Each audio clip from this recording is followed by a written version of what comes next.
ಮೋದಿಜಿಯವರ ಸಮರ್ಥ ನಾಯಕತ್ವದಲ್ಲಿ ಹಲವಾರು ಆಂತರಿಕ ಹಾಗೂ ಬಾಹ್ಯ ಸವಾಲುಗಳನ್ನು ಅತ್ಯಂತ ಯಶಸ್ವಿಯಾಗಿ ನಿರ್ವಹಿಸುತ್ತಾ ಭಾರತವು ಸದೃಢ ದೇಶವಾಗಿ ಮುನ್ನುಗ್ಗುತ್ತಾ ಸಾಗುತ್ತಿದೆ.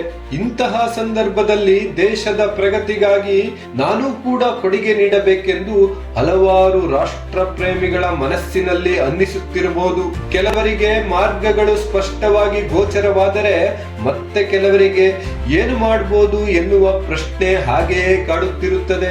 ಈ ಪ್ರಶ್ನೆಗೆ ನಿಜವಾಗಲೂ ನಿಮಗೆ ಉತ್ತರ ತಿಳಿಯಬೇಕೆಂಬ ಆಸಕ್ತಿ ಇದ್ದರೆ ಜನವರಿ 30ನೇ ತಾರೀಕಿನಂದು ಬೆಳಗ್ಗೆ 11 ಗಂಟೆಯಿಂದ 12 ಗಂಟೆಯವರೆಗೆ ಪ್ಯಾಲೇಸ್ ಗ್ರೌಂಡ್ಸ್ ನ ವೈಟ್ ಪೆಟಲ್ಸ್ ನಲ್ಲಿ ಐಲೈಫ್ ಆಯೋಜಿಸುತ್ತಿರುವ ಅಂತಾರಾಷ್ಟ್ರೀಯ ವೀರಶೈವ ಲಿಂಗಾಯತ ಕಾನ್ಕ್ಲೇವ್ ನಲ್ಲಿ ರಾಜ್ಯದ ಪ್ರಖರ ರಾಷ್ಟ್ರವಾದಿ ನ್ಯೂಸ್ ಆಂಕರ್ ಎಂದೇ ಜನಮನ್ನಣೆ ಗಳಿಸಿರುವ ಸುವರ್ಣ ನ್ಯೂಸ್ ಚಾನೆಲ್ ನ ಮುಖ್ಯಸ್ಥರಾಗಿರುವ ಅಜಿತ್ ಹನುಮಕ್ಕನವರು ಉದಯೋನ್ಮುಖ ಭಾರತಕ್ಕೆ ನಮ್ಮ ವ್ಯಕ್ತಿತ್ವ ಹೇಗಿರಬೇಕು ಎಂಬ ವಿಚಾರದ ಮೇಲೆ ಮಾತುಗಳನ್ನಾಡಲಿದ್ದಾರೆ.